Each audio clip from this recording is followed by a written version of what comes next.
Good evening and welcome. It's a Monday and I'm not usually on here, but it's Halloween time and thought we'd get together, do a little action on the live front. Gonna have Theo on here, gonna have our special guest Pete, do some Halloween talking because we never really do a Halloween show, and we figured we should start it this year, get things started going on, do it maybe next year. But I want to know something. What's your favorite Halloween story? Why do you like horror? What's in it for you? This is a show versus business bonus feature, by the way. So expect us to talk about the business of this thing and the show side of this thing and bring it all together in a fun little package. We're gonna have Pete on here. We're gonna have Theo on here, and we're just going to get down to talking to some things, some classic shows, some new shows, some news about it's Halloween. We're gonna have fun with it. So we're gonna we got Pete over here. We'll get him on, and then Theo's gonna come in later, and it's all gonna be good because that's how we do. Hope everybody's having a good Halloween. By the way, let me know if you've been watching anything scary this season or anything scary has been happening.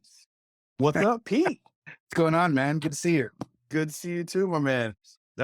Happy 2022 Halloween season, right? Oh yeah, most definitely. Got my Halloween end shirt on and just watching horror movies daily. I mean, I watch them anyway. Yeah. But Halloween, it's obviously more amped up. So Yeah, yeah. We were talking, Theo and I were talking, and we were like, well, we should do something for Halloween. And we're like, well, we got the Black Adam review to do, and our scheduling kind of messed up because we never sat down and done anything special for Halloween. So we were like, yeah. you know what? We don't know what we're talking about, like my man Pete does.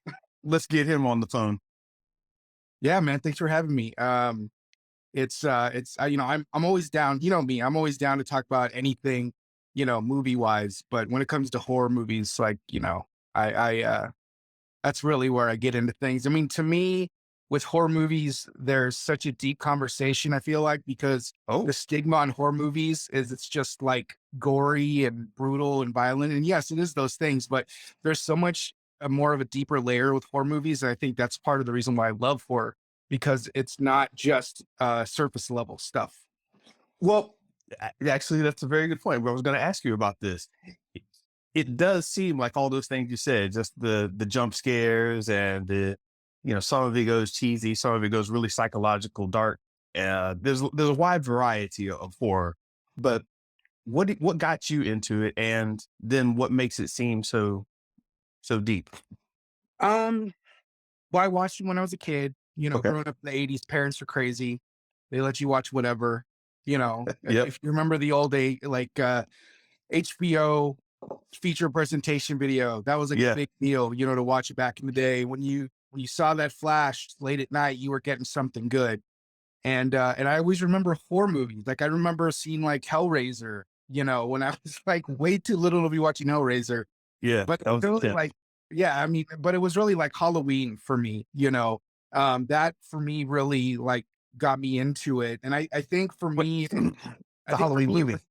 what's that Halloween movie? Yeah, sorry. Okay. So the 1978 Carpenter, really that started that whole franchise. That's for me, that's what, started for me. I think, I think back to when I was a kid, I was terrified of Michael Myers, terrified.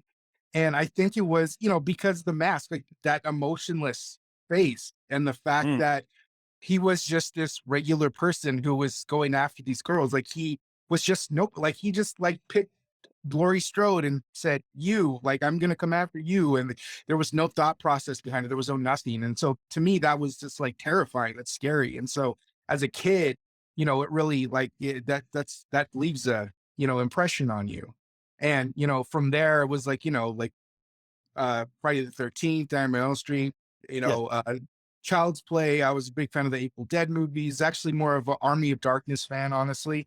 Um, there's so many like all the Night of the Living Dead movies are just a blast. I think um, Dawn of the Dead, the original one, like to me, like that's still like one of my favorite zombie movies ever. Like Yeah. Yeah. I still remember watching that for the first time and because I think prior to that, like I'd seen like, Night of the Living Dead, which we all know is like, black and white and it's Right. Right. scary. But when you see Dawn of the Dead, everything's in color. I remember like seeing that for the first time as a kid, like just the blood and the guts and like everything in there, like, like you could really see it all. And then they weren't like in a field or a house like in the first movie. It was like in a mall. And to me, that just like, I mean, we frequented the malls in the Yeah. 80s as a kid. Like that was the big thing.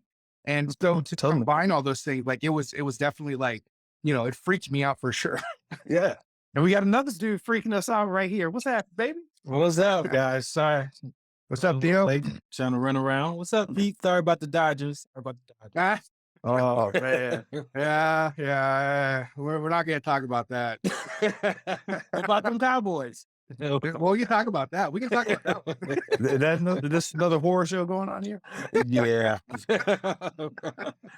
What's up, guys? How you guys doing? Dude, good man. I was just getting Pete's history on horror movies, and he was telling me how he got into them as a kid and what led to that. Saw Halloween, Michael Myers, Nightmare on Elm Street. That one really got me as a kid. Nightmare on Elm Street and Poltergeist, I think, were the ones that got Yeah. me as a kid. Yep. How about you, Theo? As a kid, like what horror movie stuck out? And you're like, oh, this is a thing.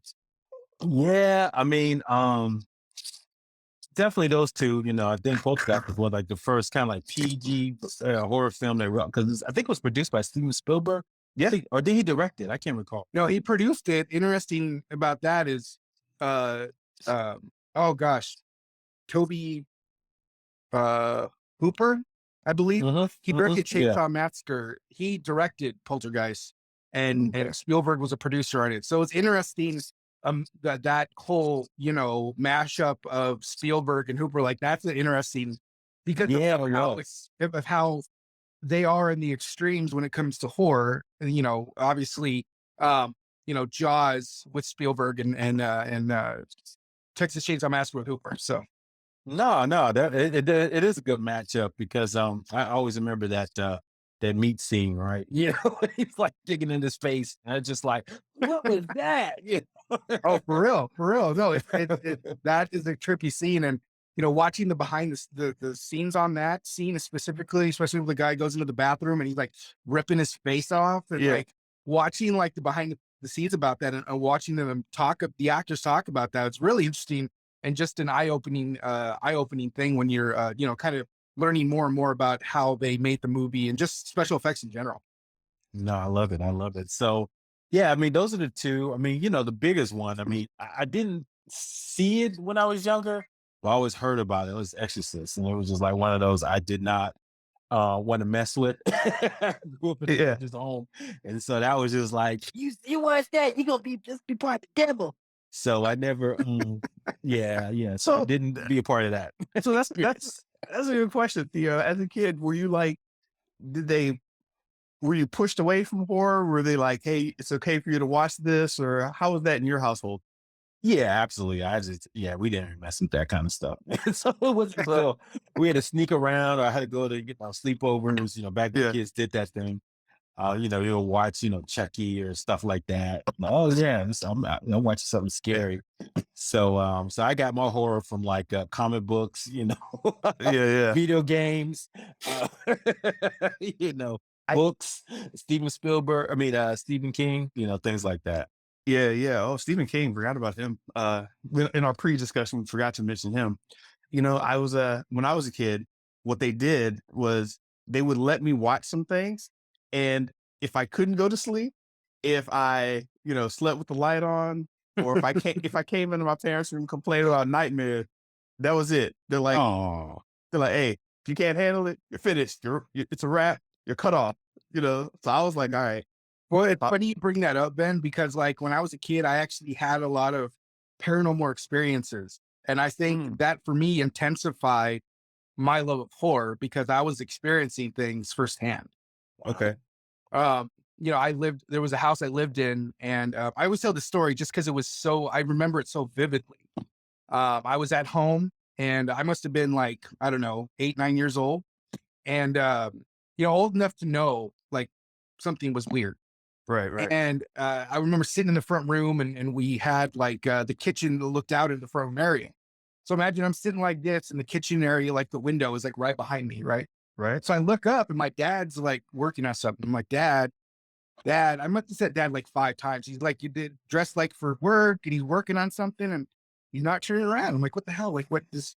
My dad. So finally I get up, I crossed around to the kitchen, which is literally just steps away, and he's not there. Huh. Like, Mm. I saw my dad full on and he was gone as soon as I turned that corner. Shit. I don't know what. Uh, uh, so what do you mean? It was I your dad was I somewhere don't else, or was it? it I've always believed that that was like a full on like specter that would manifested into looking like my dad. You know, Oh, we in the same house, like we had a guest bedroom, and my uncle would stay with us sometimes. And he said that there were multiple occasions he'd wake up and there was somebody standing, like a large dark figure standing at the foot of his bed. Never did anything to him, but it was just standing there. Yeah. And yeah, even he had a few experiences with that too. And yeah, it was pretty crazy. I saw quite a few of wow. those things. Yeah. I didn't want to, man. I was one of those kids. I was like, I'm just gonna be under the covers, and I don't want to. I got enough things to worry about. I don't need that in my life right now. So I'm just like, it may be something there, but I'm good. I'll see you in the morning. Yeah, man. But real Um, quick, just Pete, thank you for sharing, Pete. That was interesting. Yeah, I mean, the only thing I really kind of had that was kind of scary was and maybe sometimes I still do. You ever get night terrors? You know those are? Yeah. uh, well, hold What on. yeah, Define those. oh, Define those. oh yeah. Yeah. So basically, where you are awake and conscious, but you can't move, you can't speak, you can't do anything. So It's sleep paralysis. Yeah, pretty much. Yeah. Yeah. Okay. They call them night terrors, paralysis. That's the case. It happens a lot because you wake up too fast and your body's just still addicted to sleep. That's like the weirdest thing for a long time. When I first got that, I was like, "Oh crap!" I was just freaking out, and because you just can't move, and it's just like and that was just like the scariest thing to me. It's just like not being immobile, right? I think there was a story that just came out recently that some people who are in comas, they are still conscious. And I just think Yep. some That's news right. stories that came out. hmm So they're aware of things are going on, even though they're in a coma. So to me, that, you're talking about real world fears. That is something that is definitely Uh, something that I Well, did not like.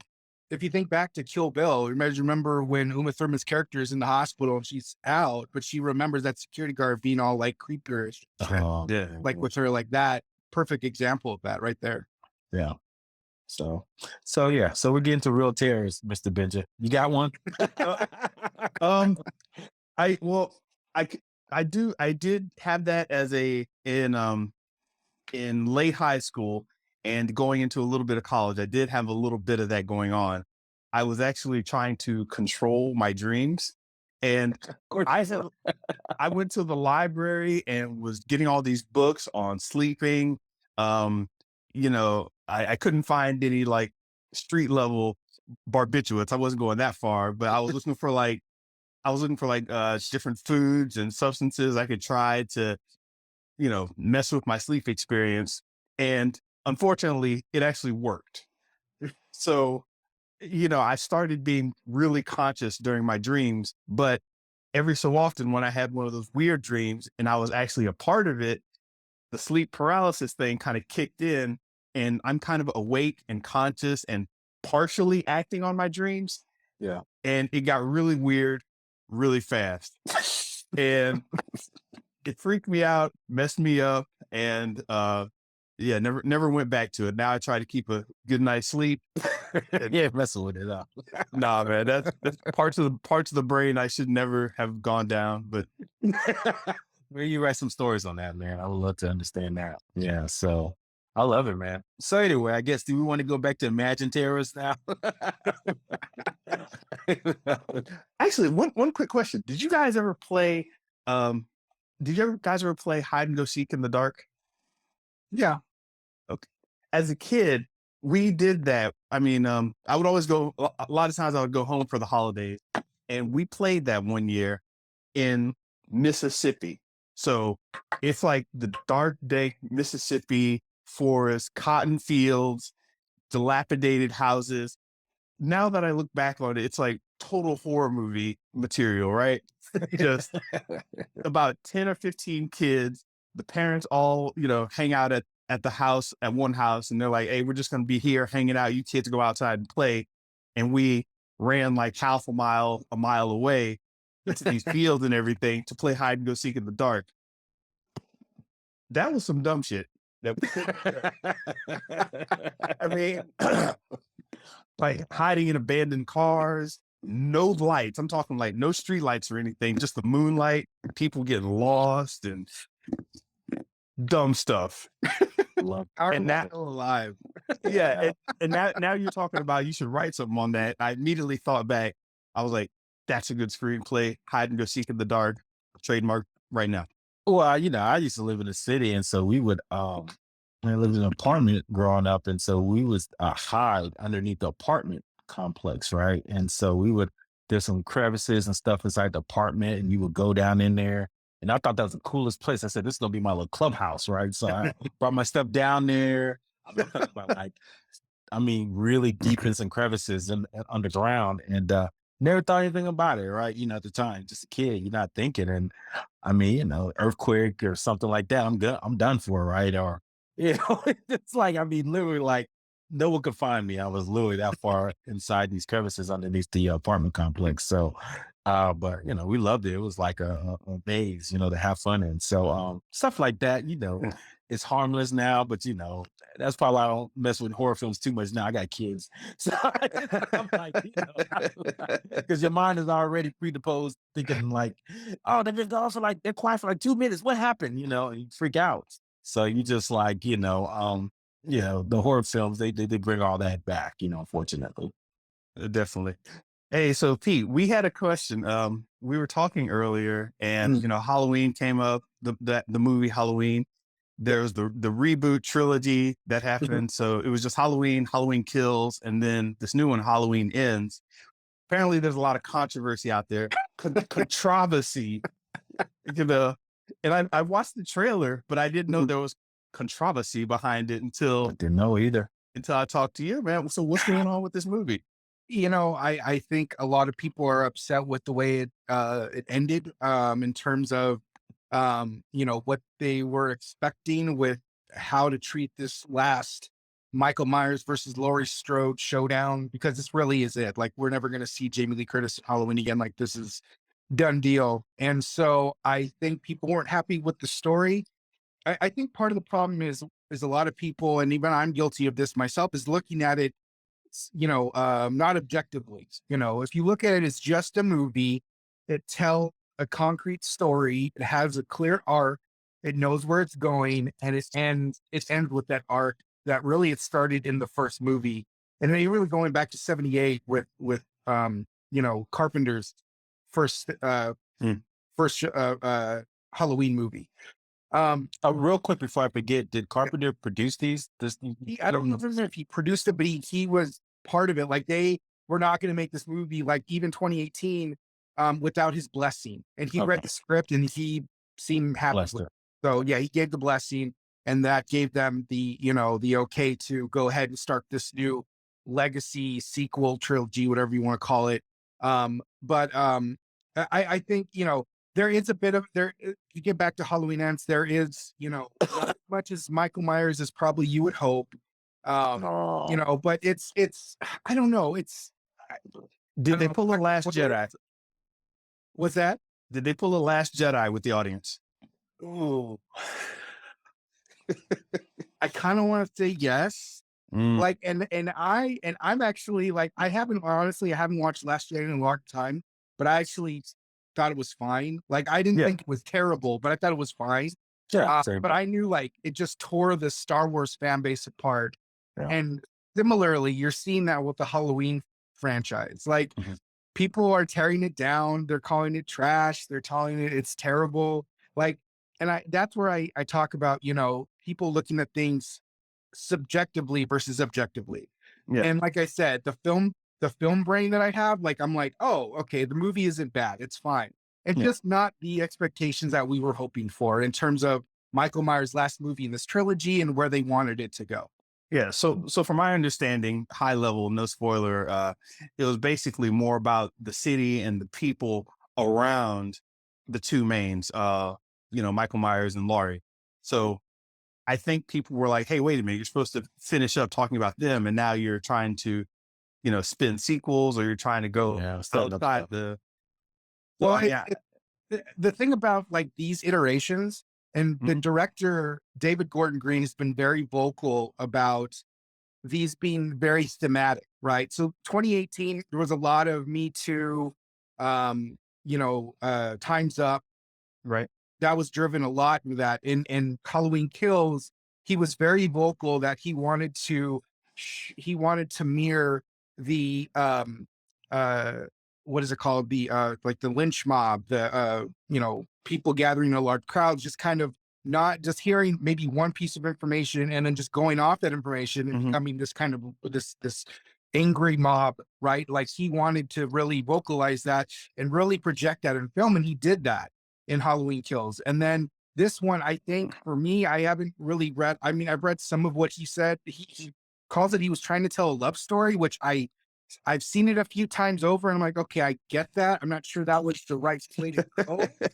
I understand it, but this one I think was more driven by trauma and how Laurie Strode has had to overcome the trauma of Michael Myers, how Haddonfield has had to overcome the trauma of Michael Myers itself.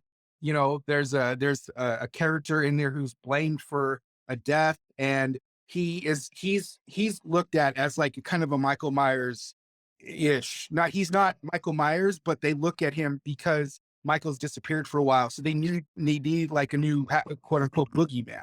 And so I think that, in my opinion, what this movie is driven by is trauma and how people handle it and how society handles it and moves forward, and whether they do it or not in their own way. Hmm. Okay. Look at horror, man, trying to have social commentary. I love So okay, Theo, thank you for saying that, because I was about to go there. What? So, so for a lot of the fans of horror, they say yes, there are deeper parallels, there are different things that they're doing in the movies. I'm not sure I always caught these other things and this deeper sensation from these movies. Mhm. What do you have to say to, like, if you were trying to get somebody into the horror genre, like, hey, listen, it's more than just, blood and guts and jump scares. It's this. What do you tell them? Well, it's funny because I actually had a conversation with the guy on Instagram because I posted something about Black Phone because I thought Black Phone was a phenomenal movie and Okay. it's a horror movie. And it's interesting because the guy I talked to, like he's a father like I am, and he I think he got freaked out by the premise of a kid just getting snatched up in general. And I said, well, yeah, it's driven a lot by the 70s, which kids were getting kidnapped, and it wasn't like, unfortunately, it wasn't seen as like a big thing. It was like, oh, maybe the kid ran off. And then later on, it was discovered that, yeah, there's actually monsters among us that are being awful and taking kids or luring them in their van, which is exactly what Black Phone is. And so what I was trying to explain to him is those, you can see those, those, the commentary on these on different levels, right? You can, at that time, I think, I maybe I go a little too deep with it. So I was telling him, like, you could look at it as, repression, like, how governments do certain things with people. You can look at it in that way. You can look at it as, just at face value. But, oh man, I had a point and I'm just completely losing it. But I think to me, these things stir up social commentary in such a way that we don't talk about it. And I think horror movies give us that outlet because horror in general is seen as like this, is like just brutal, like I said earlier, brutal and violent. But like I said, there's many layers that go into it that discuss meanings that we probably don't talk about, that are taboo, that other countries like Europe are like no problem talking. Like look at Mm. Italian horror movies, like they're full on brutal, but they're also trying to tell you a story about the state of their society. And I think in a lot of ways, that's what American horror filmmakers are trying to do in their own ways, whether it's by accident or they are doing it, on So, purpose. so who does it well? I think Romero did a good job with Night of the Living Dead. Yeah, I was gonna Especially like, say that. yeah, Yeah, he absolutely. talked. Yeah, he talked a lot about like Dawn of the Dead and commerce and relating all that to the fact that I think he had mentioned how people were asking like, why are the zombies going to the mall? And he had said something like, I don't want to butcher too much, but he said something like, maybe it was like our subconscious, even though it's dead people walking to a mall, we as a society, like we really gravitate to malls. Like we go to like, especially back in the 70s and 80s, like that was a huge thing. So it was the melding of, our just kind of like, you know, um, what we're conditioned to do with like going to shop at wherever. Yeah. And that was man, I'm totally butchering the way Romero explained it. But it was just like, I don't know, Theo, do you remember the I don't remember exactly, but it was more around consumerism, right? I think consumers? that Yeah, yeah, yeah. so he was kind of thinking about zombie because didn't he kind of create the genre of zombie? Oh yeah. What- Like, well, I mean, I don't know if he created, but he's known for like making that I mean, he's the reason. I mean, you think zombies, you think George Romero. So Yeah, so Night of the Living Dead was really kind of critique of like, American consumerism, right? We just mhm, consume everything. And then one day, our consumers is gonna, just that's what zombies are. They just, yeah. they don't even think, they just consume, right? And that's kind of a commentary on American society. Yep. But like, to your point, Ben, as Pete was talking, I mean, be honest with you, a lot of horror films have social commentary. I mean, it's almost like it's not a good horror film. It doesn't have some subtext, right? So I remember a movie like Hereditary. You remember that movie? Oof. That's a That good. was from A24. It was kind of a classic horror film, right? A classy one, right? Because it wasn't just about, some cult and, trying to kill folks or some headless girl, but it was basically about family trauma, right? And how they were trying to Mhm. repress that and how they want to get beyond Yep. that. Or I saw a great one. It was called the Babadook. Have you seen that one, Pete? I haven't seen that, but I've heard of it. Man, that was awesome. I mean, it was really about What? a creature. Yeah, it was a The- creature that was in the book and it was killing folks, but really represented a mother's, kind of a fear of being a bad mother, or just a, so if you have kids, you would know this. There's the good part and there's the bad part. Sometimes you love kids so much to the moon and all that, but there's always that moment where I just tear you apart, right?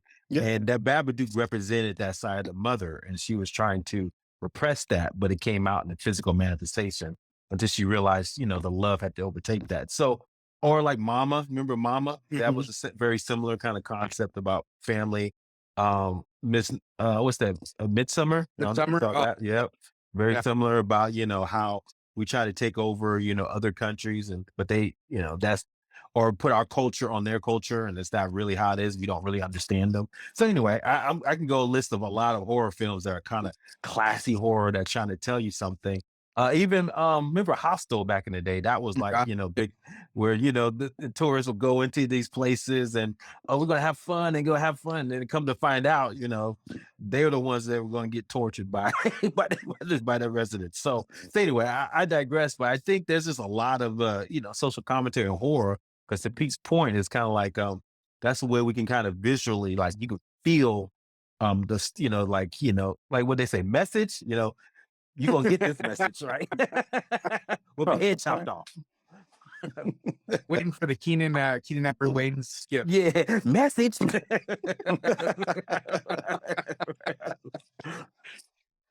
So yeah, I was going through some of the news, and yeah, that's what came up. The whole thing about Halloween ends, and you had mentioned that, but there was also this Terrifier thing that I had never heard about. So the only reason it came up is because it like shot up 84% in the box office, because there are reports of people passing out, like leaving the theater in a huff. Some guy threw up in one theater, and then you shot back, Pete, in one of our messages. You said, yeah, it looks like a bit much. Yeah, and I'll be honest, I've told a few people it's like I haven't seen the Terrifier movies yet, and I think I will, just because I genuinely try to watch all as many horror movies as I can, just for that one experience, so I can see what the hype's about, and I just haven't gotten there with Terrifier yet. I've seen clips, and it's pretty brutal, like super brutal. I definitely plan to sit down one day, but it's gonna have to be a thing where I'm like in a certain state of mind and I just have to sit and watch it because if the first one is brutal, I can only imagine in the second horror movie where they always up the stakes, they up the kills, they up the blood. Mhm. I can only imagine like it's even more bananas than whatever the first one was. Yeah, I bet the yeah. first one is even crazy. So And I saw the clip they put on Twitter. I don't know if you saw it, Mr. Benja, but you know, No. like, okay. It's like, okay, that's one stab. Then they just, I mean, just think of those insane things you do just to, I mean, you already killed the person, but let's do some other stuff too. no, No, I mean, it's just like, let's just keep going. You know, it's just like, okay, whatever. You know where it reminds me of, Pete? Remember, oh man, see, this is a deep dive, but it was, remember when Quentin Tarantino and what's the guy that he always Rodriguez Eli Roth. or Eli Roth, Remember yeah. they did Death Proof. And And they then did these little trailers. They yeah. did these little trailers, right? Yeah, And there was one trailer where it was like Santa Claus. I forgot what it was. it was Thanksgiving or Yeah, Thanksgiving. He was telling everybody, yeah. right? Yeah, Thanksgiving. yeah, he was Thanksgiving, fucking yeah. turkey. I was cracking up. Man, have you seen those Grindhouse trailers? Yeah, yeah. Okay, those are the funniest damn things. I sometimes Oh. I will watch them because they are just funny. Like I can't believe they got people just to film a 2 to 3 minute trailer that they sandwiched in between those Grindhouse movies. Like I still remember going and watching it the weekend. Like I watched Planet Terror, they show trailers, and I watched Death Proof, which I still Yeah. love. Yeah, But yeah, Death Proof was those- awesome. Yeah, those trailers though are just like Classic. All I gotta say, man, is that trampoline scene. I don't even need to go any further. Oh, For those of you who haven't seen it, go watch it. oh You man. know what I'm talking about. Grindhouse, man. You know, they try to bring that Yeah. back a little bit. Actually, the guy who plays Richter, it was like a Death Proof type of style, like killer racing thing. Mhm. It was on like sci-fi for like a hot second. And they were trying to bring that kind of, Death Proof style Grindhouse Yeah. to TV. I don't know. We've been put this on outline, Mr. Benja, but I did want to pivot a little bit of like TV horror, right? Streaming Okay. horror. That is kind of taking the forefront now with, what's his name? Mike Flanagan. He's doing a lot with Netflix. I mean, every year he's got like a scary series that pops up. This year he's got Midnight Club. Previous year's been Haunting on Hill House, and I forgot the other one. Oh, love to Uh, love to yeah. So I've been impressed with it. I mean, I was like, oh, you can make TV scary, right? You was like, whatever. But man, Haunting on Hill House was like really good. And That it was a good story too. I mean, I was impressed yeah. with it. It was one of those series that came out to me that was just a fantastic mixture of horror and drama. Like it made you feel something, and not too many horror movies, I think, can do that, can pull that drama card out and then still terrify you in the next minute. So Yeah. I mean, and so I thought that was like, so that's a good one. I'm trying to think of some other ones that are coming out. Well, I think Dahmer, that's more like based on real life, but that's Mhm. kind of like real life horror. And that's shot to like, I think that's one of the second most watched Netflix series of all time. Mhm. And I wasn't gonna watch it because I was like, I'm not watching this about this. Yeah. But then was like so many people watching it, I just had to go watch it. And I was transfixed. I mean, I was like, I guess I'm gonna watch this whole thing. Yeah. First episode, it was pretty nuts. So Yeah, I think that's what they wanted to make you just Yeah. feel that horror. But Oh, then absolutely. the first one is after the first one is not that bad, but that first one's really It's brutal. I mean, yeah, when he put the lenses in, I was like, Yeah. okay, they're just trying to make this really creepy. But did you say it, Mr. Benja? Dom? No. Yet? Okay. Nah.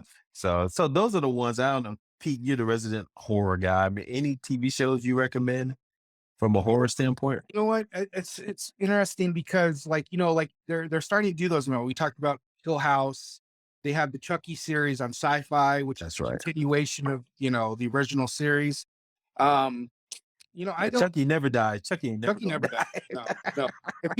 If they burn the doll, he'll just transfer to another good guy doll. It's no big deal. He still lives. It doesn't matter. I'm always fond of like the TV, and maybe it's just my age, but I love the old horror movies that were made for television, like It. Like even though I enjoy the It iteration, I really like, because when I was a kid, I forget, it came out in 90. I was like 9, 10 years old. Like, should not be watching that but I was glued to the TV, and my parents clearly didn't stop me from watching it. So I watched that. It's a classic, man, on TV Classic. horror. You're right, TV. I didn't know that was the first. I mean, I remember the book, but I didn't know that Mhm. was the TV version was the, the visual version of it, and so that's kind of funny. Then they Yeah. did the, part 1 was pretty good. I thought part 2 was just over the top. I thought they were just trying to do too much, but that's just my opinion. I mean, part 2 was just like too much CGI, too much, it's like, okay, we get it. Yeah, and so, but also like, yeah, what I also wanted to mention too was not just it was, oh my gosh, I'm totally forgetting. It's a vampire movie that was done back in I think the 70s or 80s, and it was a made for TV movie, and it's funny because when you look at it, oh, and I'm totally blinking out. I wish someone would correct me because I can't remember at the time the second what it is, but um, when you look at it, like it looks like a regular horror movie, but it was broadcast on network television, and so it's crazy to watch that. It's really good still, I think, now to this day. If I remember that name, I'll Was try it to. Dark Shadows? No, no. I mean, this is like, I mean, 70s, 80s when they did this. So now I'm so mad because I'm blanking out, and it's one I definitely watch all the time. So I'm mad at myself for not remembering what this is called. All right, I'm about to get, I'm gonna assume you're not talking about Buffy. So no, if no, that no. Buffy was scary. Uh, She slayed, dog. She slayed. She slayed. Literally. it's always good for a laugh though. That was a good, always good for a laugh though. Are Uh, we talking about Christy Swanson or are we talking about Sarah Michelle Gellar? Which Buffy are we talking about? I was You're thinking right. The Michelle first Gellar. one, That's where my head went. yeah, but you're right. I thought the first one was the movie was actually pretty decent. The movie's actually kind of funny. Yeah, Yeah. it's entertaining. Yeah. But So, I'm mad at myself for forgetting the name of that movie right now. Hopefully I'll remember. good. But I yeah, mean, that's just kind of my thoughts on horror on television. no, I Uh, love it. Thank you. you know, one thing I saw a report on Theo, and I can't remember where it was. I was trying to find it before we started, but they were talking about the way society's feeling this kind of impending doom, with the recession and everything. And a lot of horror movies reflect what's going on in real life. So they were talking about the fact that first of all, we're in a recession, and second of all, everybody seems to have this just feeling of dread, doom, social anxiety, or something going on that is causing a lot more of these films to be put into production. One, because they're cheap, and two, because they're a good reflection of what's going on. Um, so I don't know if you had ever heard anything like that, or if that makes sense to you happening right about now. But Yeah, I mean, horror film. Well, from a business standpoint, I mean, Blumhouse has shown this. Horror films make money. I mean, we talked about this, Pete, on one of our podcasts, me and Mr. Benja. Why do people go to movies now, especially after the pandemic? It has to be, something you haven't seen before. Fear of missing out, and then you want to feel something. And horror is probably one of the few genres that is better in a communal experience because it's not like being a horror where everybody jumps and a Yeah. jump scare, and then oh, that was stupid. And everybody started laughing, it's because the cat just jumped out. "Ah." Or you're sitting next to people, and the creature's about to jump out. People start putting their hands like this, or they squinting their eyes. You're like, these jokers. So, horror is like especially for younger folks, you kind of go, and it's a business, it's a moneymaker, right? We just had Smile that's just got was a number one for 2 weekends in a row. We had Barbarian, that popped off. And so these horror films, and they're pretty cheap to make, right? So from a business standpoint, you got nice margins on it. It's cheap to make, and it's something that's reliable in the box office. And so from a business standpoint, I definitely think they're going to keep making it. Now, to your point, are we going to see more of these? Because it's a recession, sure. Because it's a moneymaker, and so it's cheaper to make, so they probably do more because they know they can probably. And then to your point, they can determine if they want to put it in streaming or movies or at the same time, like they did with Hollywood Ends. Put it on both streaming and movies. I mean, filmmakers might not like that, but then I think that's the path it's all going to. So to your point, I do think people are more anxious. Our society's anxious. Um, and I definitely think we'll see more, horror films, but I think it's a relation of just the fact that it's a business making opportunity, right? And so they're going to do more of that just in general. I want to recommend to you both. There's some fantastic documentaries on horror. Eli Roth does a fantastic series. And it's called Eli Roth's History of Horror. And he goes through each subgenre. I think there's like 3 or 4 seasons of it. And he brings on different filmmakers, and there's like there's kind of a companion piece he has where he has like hour-long discussions with certain filmmakers. Really interesting. But there's that. I'd recommend that to you guys, as well as there's they just released a 3rd part. It's a 3-part series called Into Darkness. And it's solely on 80s horror movies. And it's like the part 1 is like over 2 hours. Part 2 is like 4 hours long. Like, they get into some really awesome discussion on horror movies in the 80s. And what's crazy about it, Theo, is you're talking about like how horror movies are cheap and, they're easy to make, and they can also be reflective of society. That is the exact mindset they used back in the 80s when they were making these movies. Because at the time, there was like a transition where people were starting to learn, filmmakers were learning that they didn't need the big budget studios to rely on, because they had straight to video, right? Like, that was Very true. time. Yeah.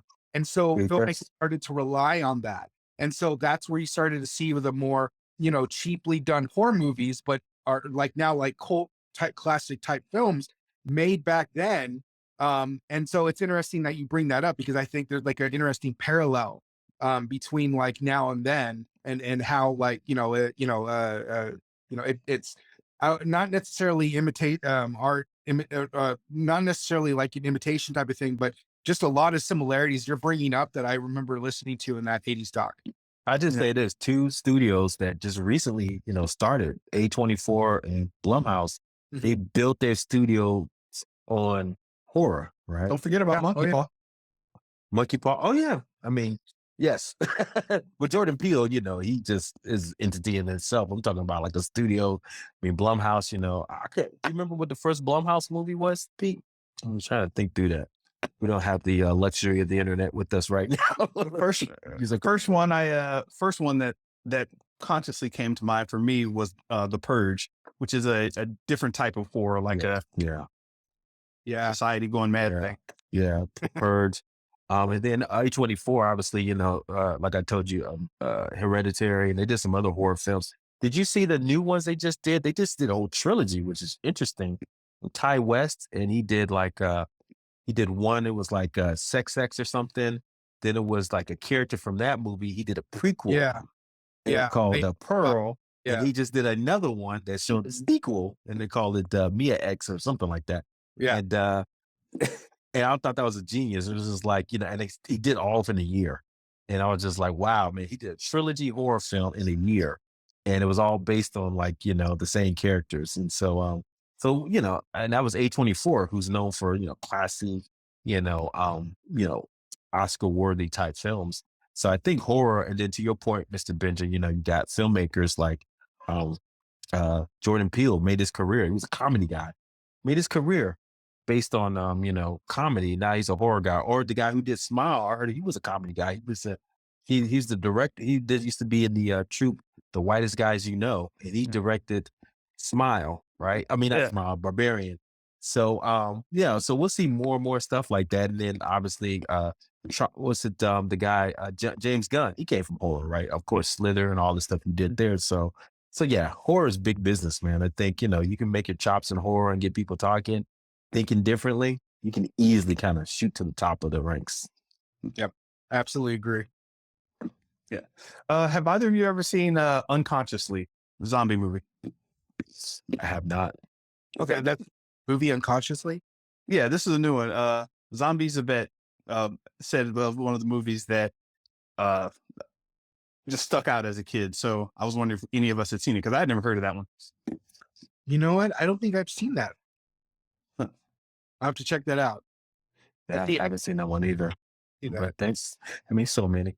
Let's be honest, horror's got so many different. How many genres are there, Pete? Do you know off the top of your Oh head? boy. Let's see. There's slasher, there's paranormal, there's torture porn, there's what else? I'm blanking out. Found footage, body horror. Cronenberg. I mean, That's mostly Cronenberg. Yeah. that's definitely Cronenberg. Do you count the psychological thriller like Oh yeah, absolutely. The Shining? Okay.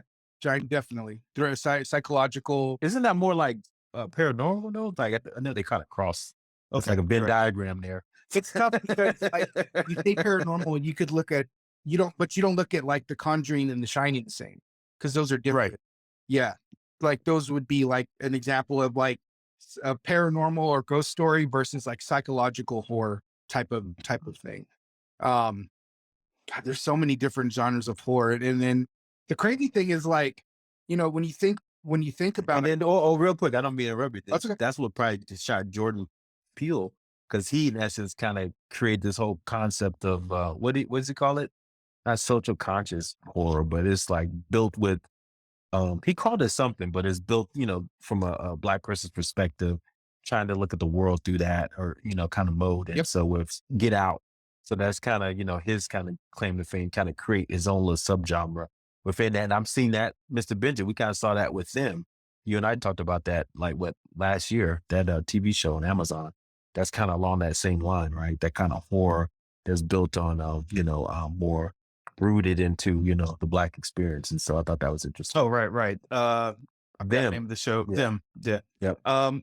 Yeah, and we were talking about Candyman as well, which Candyman. it's funny. The new Candyman, like a lot of that was the first movie like that made me actually go back and do research because hooking in the Candyman story from these other two, I was wondering why certain things were happening. I actually had to stop the movie at one point and say, okay, they were telling the truth about having to go understand the story, the background, even laws like in the area, that they would use at the time that Mm. led to Candyman, and it made it such a richer experience.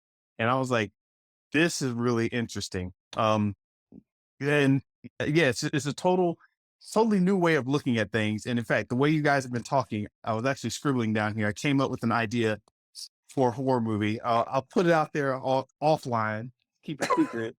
But I never had an inkling to do a horror kind of story until this conversation, and I had to write down my idea. So thanks, guys. Well, true be told, Mr. Benjamin, when we were going through the screenwriting stuff, I actually wrote an outline because I was just newly married and I had just saw Rosemary's Baby, and so I was trying to do an update of Rosemary's Baby from a male's perspective and Mhm. understanding the anxiety I was feeling by having my first child.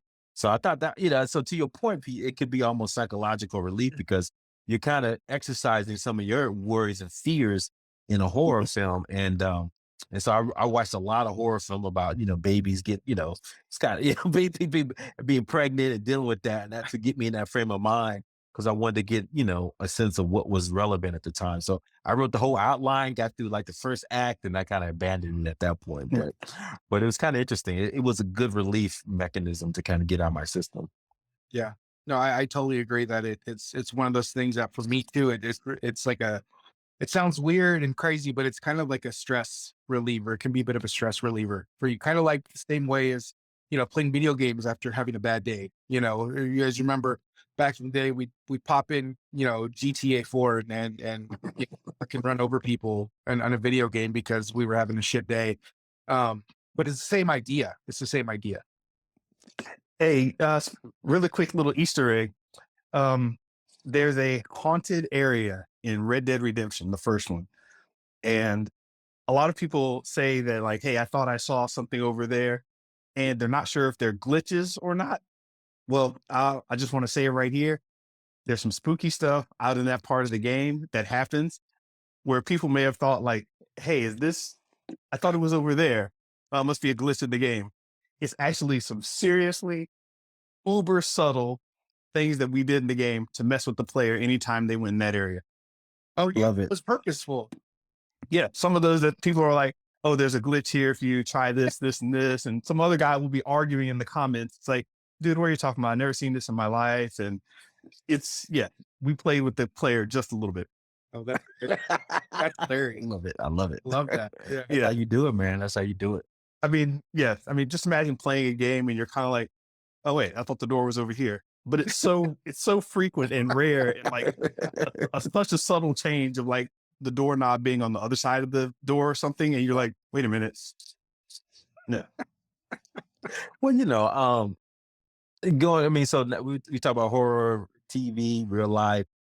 I'm kind of want to think about reality horror real quick. I mean, it'll be long on it, but you see all these paranormal activity shows and TikToks and stuff like Ghost that. hunting. Yeah, ghost hunting. You go to TikTok and people like that was kind of freaky. This one girl said, she opened a hole in the wall and she found this whole, some cavern inside her apartment or something like her house or like that she never knew existed.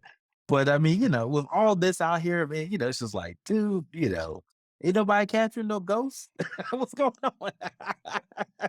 Where the ghosts? Hey, man. It's a weird thing. And I just got Discovery Plus, and that just showed up all on the There's list. so much of that up there. And I'm not gonna lie, like I think the guys out on Ghost Adventures are definitely like super extra, but I find it still entertaining. It's they're just like it's someone had put up a hilarious meme that said like Ghost Adventures is just a bunch of guys that are like nagging ghosts on and then scream when the ghosts square up. Like it was Square, What's up? square up. What's up, son? You ready now? Ain't your mind You conjured me, conjured me. Don't make me come out this mirror. So is that the number one reality show for Ghost Hunt or Ghost Adventures? I think I'd have to say it's probably the most popular. Okay. There's a bunch out there, but I think it's probably the most recognizable. And I think they have Zach Baggins to thank for that. He's an extreme. I don't know if that's really him or it's a character of himself, but he sells it and it works. So I gotta check it out. Uh, Okay. Yeah, I gotta see what they're doing. All right, so let's do a little round table here. We'll go around the block, and if you have something else you want to say after this, we can pick that up too. But I just wanted to go around and follow a suggestion that Theo said. Some of your all time favorite. I don't even know if that's the right word. Favorite or um, touching ones, the ones that really stuck out to you and that you hold on to. They're your favorites. They're the ones that you keep with. Just go round table. I'll list one, Theo list one, Pete, and so forth. So well, I was just thinking about this, and after what you said, Theo, in the chat, uh, I got to go to Texas Chainsaw Massacre. Mm. That, yeah, as I told you, the original. both of them Okay. were very entertaining to me for different reasons, but yeah, I really like them both. That whole vibe of the country like that, I'm telling you, when I grew up in Louisiana and Mississippi, man, we would see houses like that. And sometimes we would just pull over, take a picture or whatever. And it's just kind of creepy because you see roads that just lead off the highway into nothing. And there will be houses out there. So Texas Chainsaw Massacre got me. Nice. Oh man. You got one, Theo? Oh yeah. I mean, it's so many. I mean, I'm just trying to my brain was just like going through the Rolodex of stuff.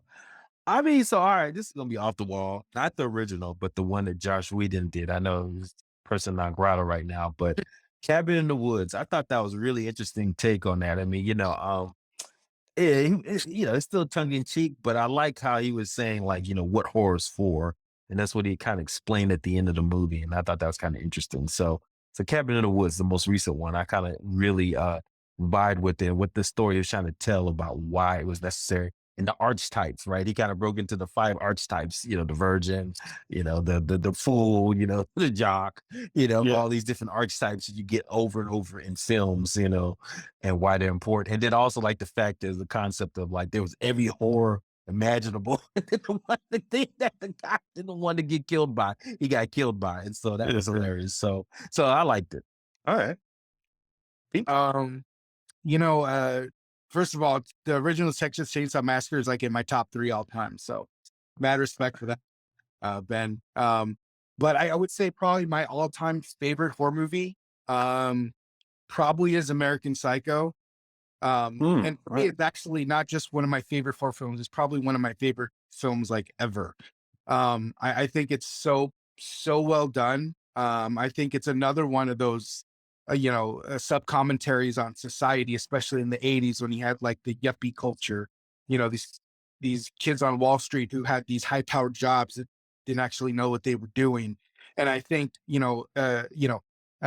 that movie does such a good job of conveying that, because most of the time when you see Patrick Bateman with all his buddies from work, they're like eating or drinking. They're not actually doing any work. And even when it shows him in his office, he's watching Jeopardy or he's doing crosswords or he's drawing the girl he just slaughtered up the night before. And so, it's like he's not doing anything. And I think there's something funny to be said about that. And I think that the director, Mary Harmon, did a fantastic job of conveying that. And, and just Christian Bale's performance alone is just phenomenal in that film. And I think that's part of the reason he got Batman too, was that performance. Um, Yeah. but it's just so well done. The kills are great.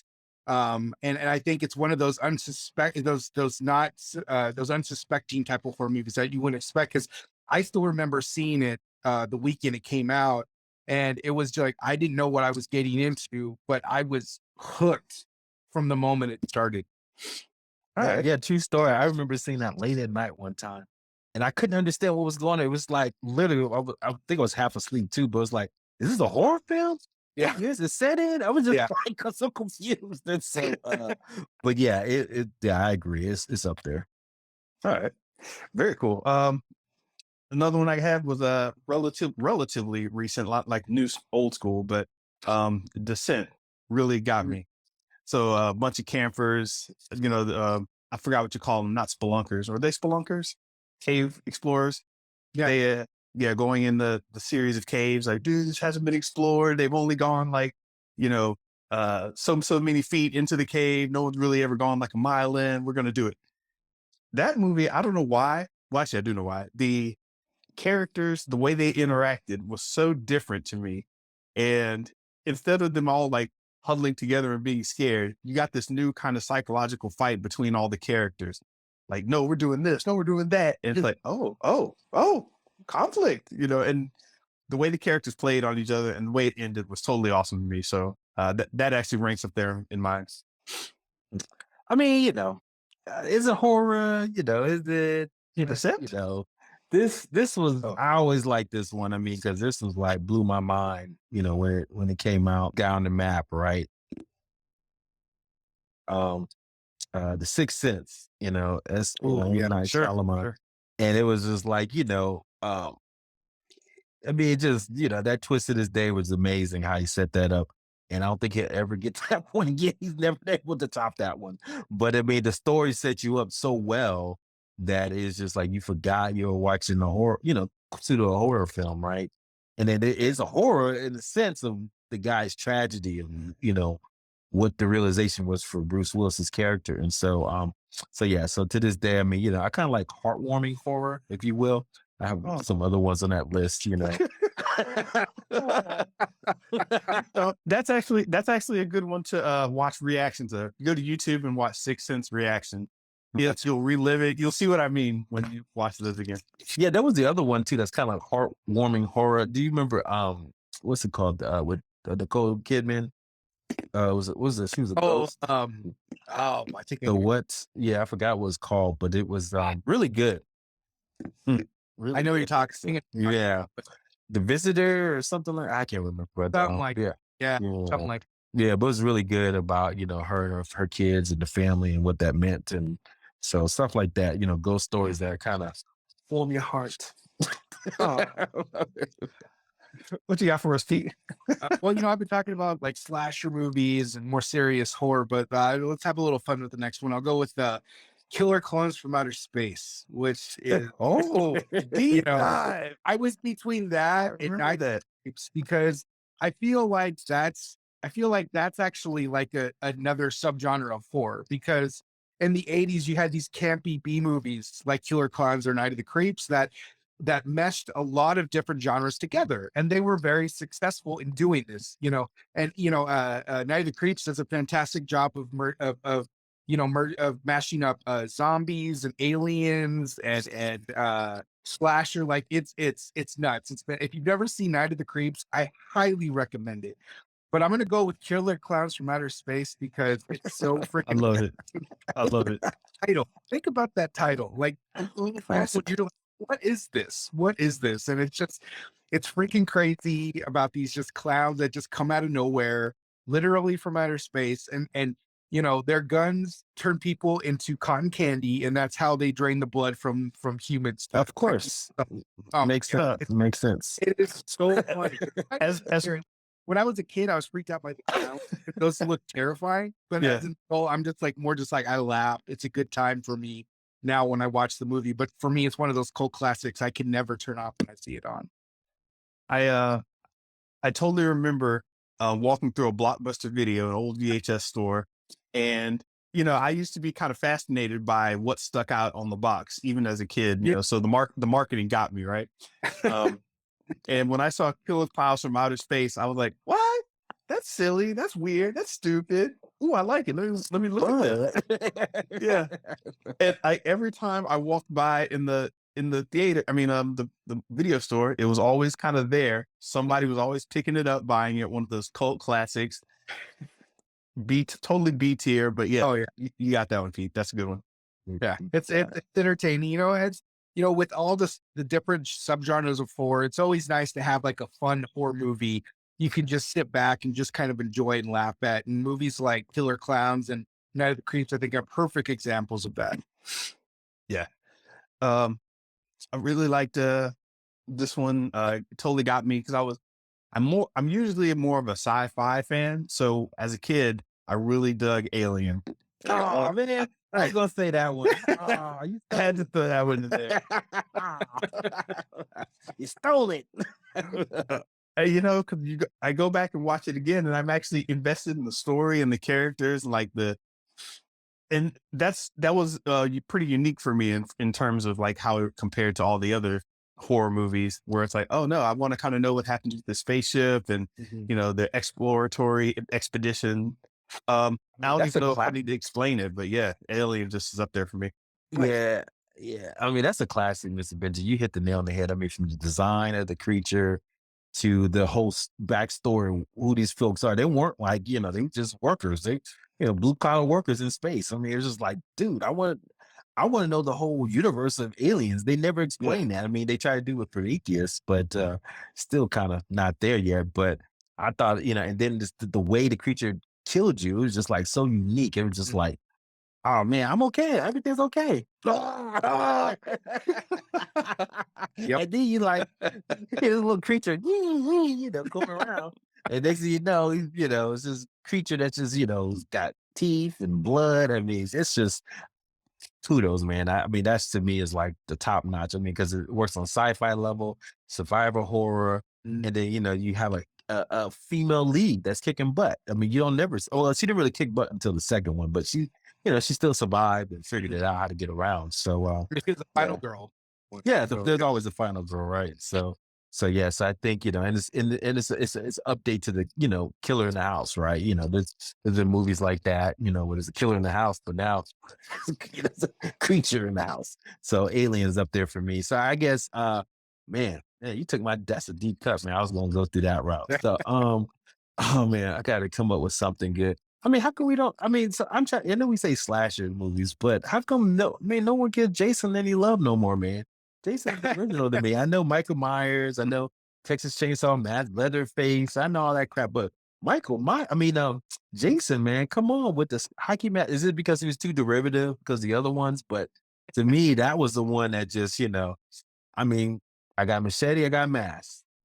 Jason X, he's got Jason, versus Freddy, I mean, it's just Jason's been, in my life for a long time. I mean, I'm trying to, as the resident horror expert here, Pete, why does Jason not get as much love as these other characters, slasher guys?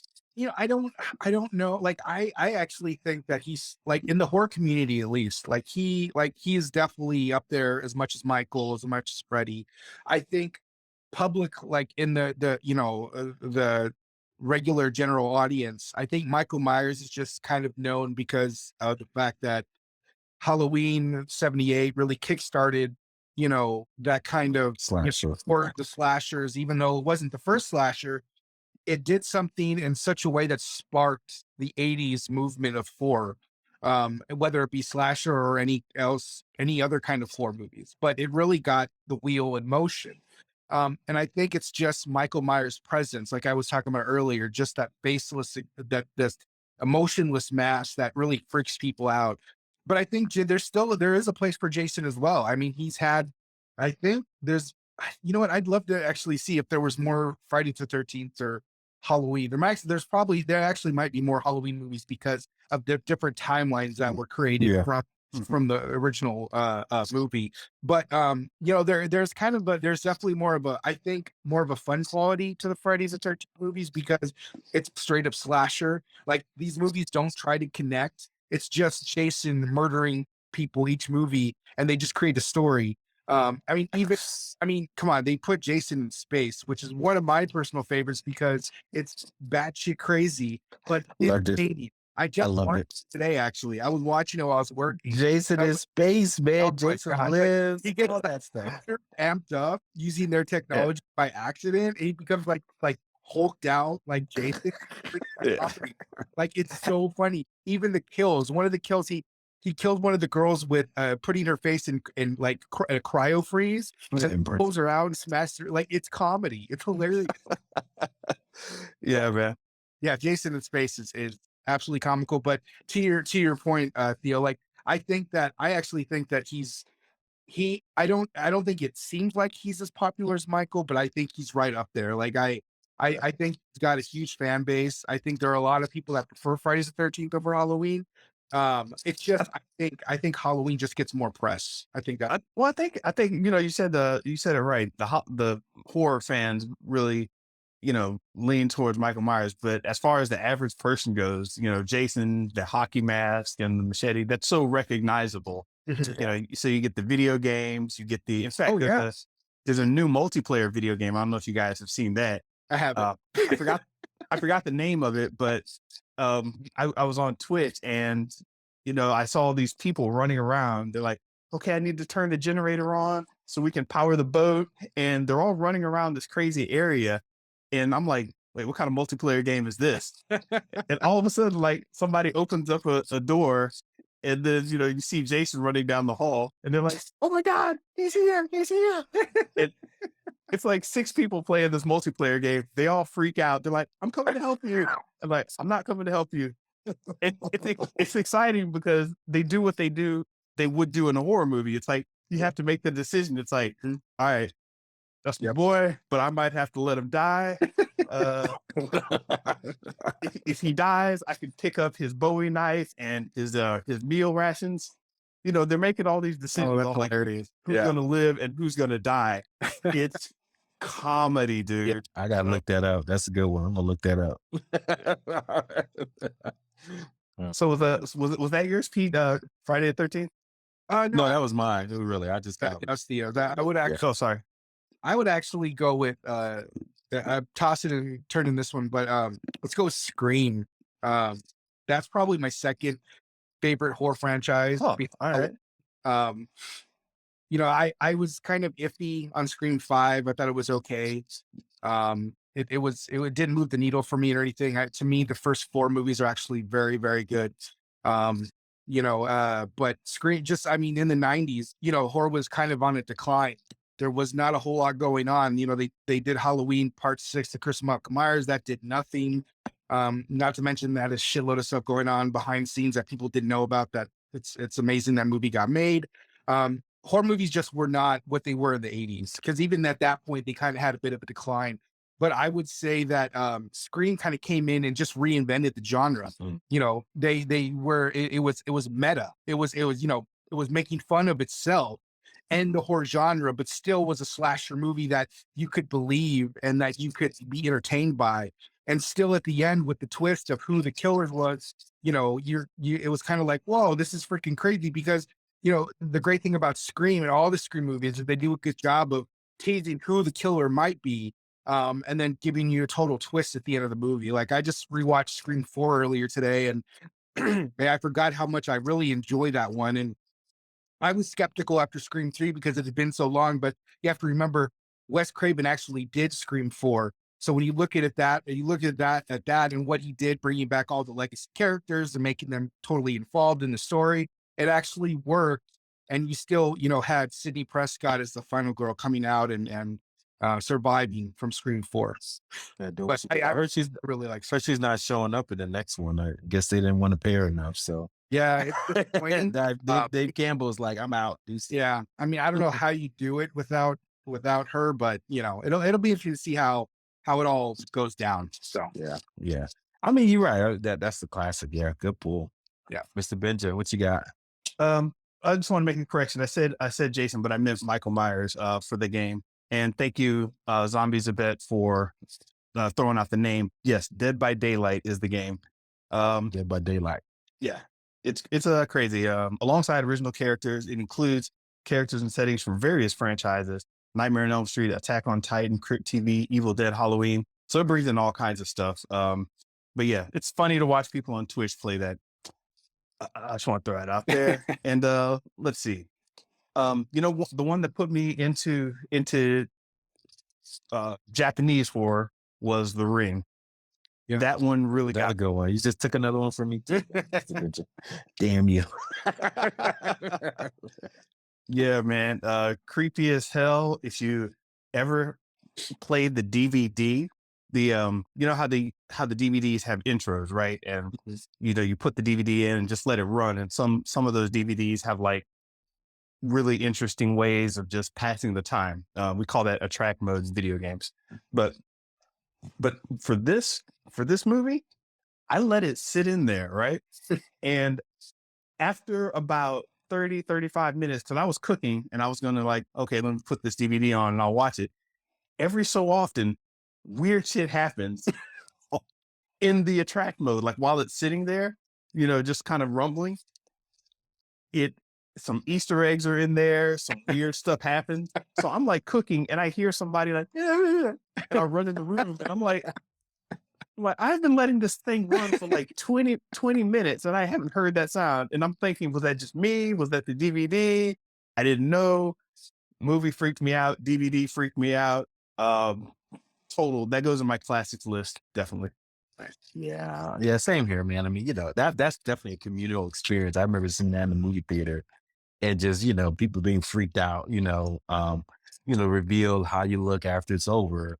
And then, to be honest, it's like a slow boil, right? The big reveal doesn't happen till the very end. She's pulling stuff out of her mouth, but it's all related to, what happened to the girl, which I thought was kind of interesting. So Yeah. very well done story wise. And then when you finally get the big reveal at the end, everybody's like, "Oh, freaking out!" Yeah. And the thing that kid said, man, when that kid talked, he's like, it's like, no, that ain't it. He fucked up. It was just like, ah! No, that's not what she wants. Yeah, yeah, yeah. Scary kids always do it for me, right? Movies. So they, yeah. Oh man, I'm trying to think, man. Shoot, my turn around. I never actually saw this movie, but true story. I was at church. And a good friend of mine told me the whole plot of his story in church. That tells you all you need to know. So the name of this movie is called Hellraiser. In church. I love it. In church. And so I did kind of go back and kind of like look at snippets of it. It's kind of funny now. It's kind of hokey now, right? With the special effects. But true story, they do have the TV series about it now, right? That's showing up. So I haven't checked it out yet. But I mean, just the most, that's that religious kind of thing. I mean, it's not really religious, but still, it's just, kind of like that kind of genre of like, possession stories, stuff like that. I remember I went on a date for a girl, man. And at the time, I just could not watch it. And I felt bad. I think that messed up my chances with her. I was literally just like feeling sick to my stomach watching this, like some horror film about possession. I went to go see it with her, and that was my first chance. I'm gonna press this girl. I'm gonna be tough. I was like, oh no.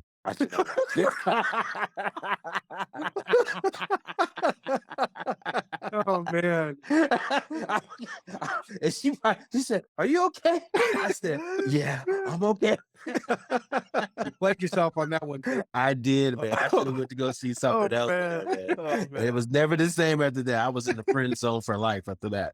So, so like I said, man, I just don't do well. I mean, I don't mind. It's okay watching some of that stuff, but like I think it was the one with the haunting of Emily Rose, Laura Linney. It was a pretty classy one. Laura Linney was in it. the girl from Dexter. She was in it. She played the girl that was possessed. But yeah, that kind of stuff. And it was like at 3:18 stuff, crazy stuff happened, and I think I woke up at 3:18 the next night alone. God.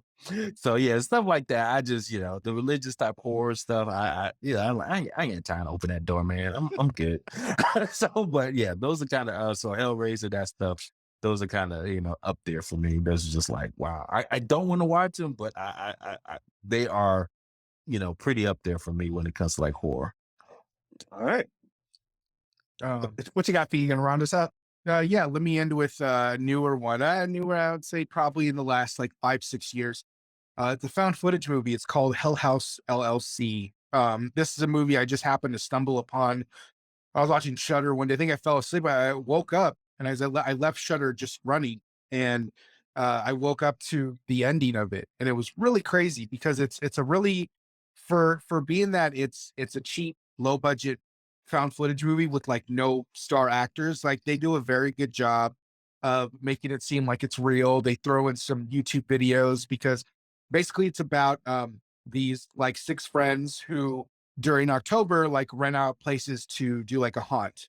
And they go to this one hotel, and it basically it doesn't come alive, but there's demons within it that they didn't know existed. They're just like, it's like 5 dudes and a girl, and they don't really suspect anything, but things are slowly happening. And some of them are like, this is kind of weird. There's the main guy. He's like, no, it's fine. It's fine. It's this is nothing. You guys are freaking out over nothing. And it's very good in terms of how it builds up tension. There's some really good, like really, really good jump scares. There's a freaky clown in it that's actually like a mannequin, but it looks absolutely terrifying. Yeah. It's really good. I always recommend to anyone Hell House LL. It's that good. That's a funny name. It is. I know. It is. It's like incorporated, like, I love it. I love it. Oh man. Man, this is good, man. Thanks for jumping on here, Mr. Pete. Hey, man. Because this is For all day. man, we're just like really understanding like horror and the need for it. So this is the perfect time to talk about during Absolutely. Halloween season. Absolutely. Yeah. Yeah, I totally, it's one of those weird genres that just kind of sits out there, at least for me. And it's like, I never actually go looking for it, but every so often I'm like, hey, ooh, okay. Yeah, I would like to see this guy die. And I don't know. But and then to your point, Mr. Benja, it's kind of like I want to go see Barbarian. I wanted to see the phone one too. I heard that was good because it's got Ethan Hawke in it too. Oh, that's such a good. Yeah, so it's kind of like they're stacking up for me because Barbarian. I wanted to see Hereditary because I heard so much about it. I wanted to see the other one. What's the other one? Or Midsummer, because that's what it's all in day, and it's like Yeah. It'd be scary. So Yeah. so horror is trying to push like the elements of what can be scary. What can we and then also what's modern. Like I think Smiles based on trauma. So I'm always fascinated by like where horror can go and what they're trying to do with it. And so of all the genres, it's not like going to be, they're trying to do, with all these conjurings and what's the little doll, what's the little Annabelle and all that kind Oh of yeah. stuff. Yeah, they still have their franchises, of course. But you see the latest one, the little Megan? You saw that trailer? I saw the trailer. That thing looks nuts. My wife was cracking up. Man. Have you seen the trailer for this, Mr. Bencher, yet? Oh, it's No. Go check out Megan. crazy. It's a scene. All right. It's a Dow horror film, but it's just like they're gonna go there. This is gonna be one that there's gonna be so many memes from this one. I know. I just know. Definitely check it out. So anyway, I just think that horror, they definitely try to do interesting, unique things, and I'm there for it, man. Just push the genre, see where it can go. Yeah. Last thing, I did want to just make a note that we always talk about the streaming wars and stuff going on and like Marvel and everything. Werewolf by Night, I saw it. I thought it was a great way to do that type of show where you have this thing you may watch every year or you just throw it on. It's kind of fun. We saw the Multiverse of Madness stuff happened, which was Doctor Strange and Multiverse of Madness had these horror elements in it. And we got Blade, the Midnight Sun's coming. So doors open for that kind of stuff. And DC actually isn't too far from that as well once you start getting into Doctor Fate, Zatanna, and start going down that direction. So like dark. Yep. yeah, exactly. I'm looking forward to it. Yeah. Constantine. Yeah, you're right. There's a lot of stuff in there. So, Oh, the coming back too. Constantine. Yeah, forever. yeah, that's coming back. Constantine. So Yeah. I mean, matter of fact, there was the animated. Do you see the animated version of what's it called? Justice Dark. Justice Yeah. Dark. Yeah, that was pretty cool. Man, all those those guys getting together. Yeah. So yeah, so I agree, man. So yeah, streaming wars is still in effect. I mean, they trying to make superhero. They're gonna pack every genre into superhero, right? So horror, they're gonna figure this out. I mean, eventually. agreed. Totally. All right. Well, I got some suggestions I'm going to be watching here. Thanks to you guys for all these lists. I don't know. Is there anything else we want to cover or talk about right quick, or is it? This was yeah.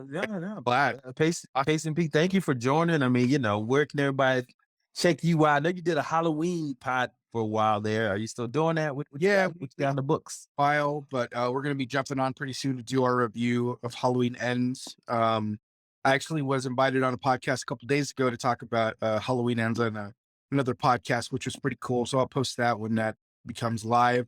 But yeah, we're gonna get back to our Halloween Never Dies podcast because it does cover the whole franchise. And I think we're like 6-7 movies in. So and I've done like such a deep dive into this franchise. I could probably do an entire conference on the franchise with every.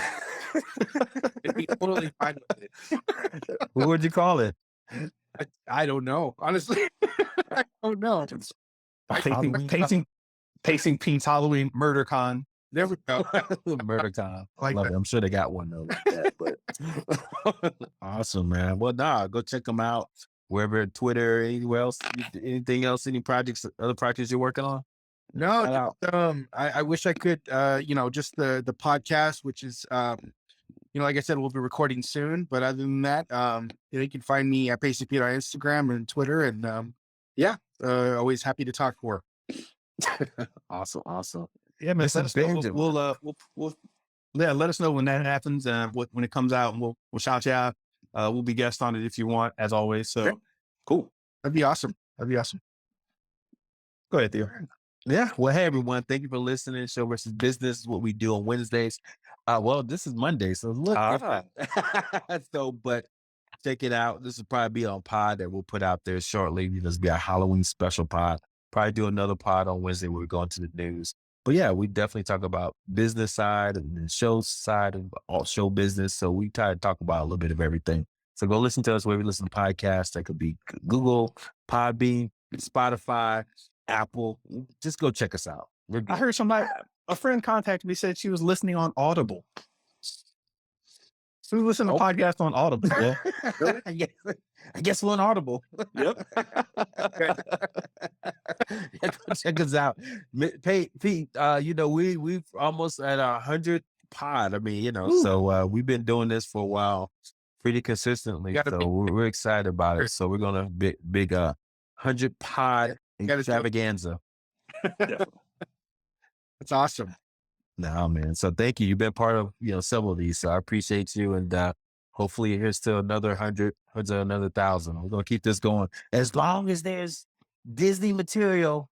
As long as there's superhero material, it'll be we'll be here.